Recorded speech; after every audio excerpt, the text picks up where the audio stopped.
সাইটে এনে বালু কিভাবে পরীক্ষা করবেন বা যেখান যেখান থেকে কিনবেন বালু সেখানে কিভাবে পরীক্ষা করবেন। আপনি সাদা বালুটা দিয়ে প্রথমে শুরু করি আমরা। সাদা বালুটা আপনার হাত তালুতে নেবেন। আমি একটা শুকনো বালু নিলাম, যদি হাত এইভাবে ঘষা দিবেন বালু, এইভাবে ঘষা দেওয়ার পরে এইভাবে ছেড়ে দিবেন। দেখেন আমরা কিন্তু সবকিছু মোটামুটি পরিষ্কার হয়ে গেছে, কোনো বালু কিন্তু লাইগা থাকে না তেমন।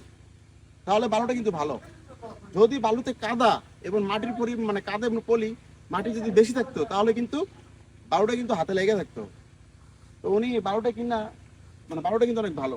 এখানে ধরেন আপনার 4টা ভাগ, এখানে এক ভাগ যদি বালু থাকে, বালুটা সারার পরে যে বালুটা নিচে জমাট বাঁধে, আর 3 ভাগ যদি পানি স্বচ্ছ পানি থাকে তাহলে কিন্তু বালুটা কিন্তু ভালো। এটা তো সাধারণ সাধারণ পরীক্ষা।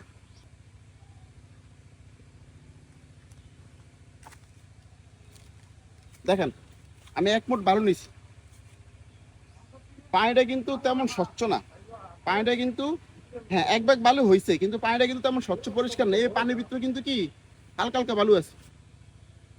তো বালুটা মানে বলা যেতে পারে 80% বালুটা ভালো, 20% প্রবলেম আছে।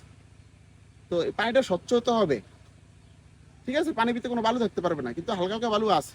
তো এটা 80% বালুটা ভালো।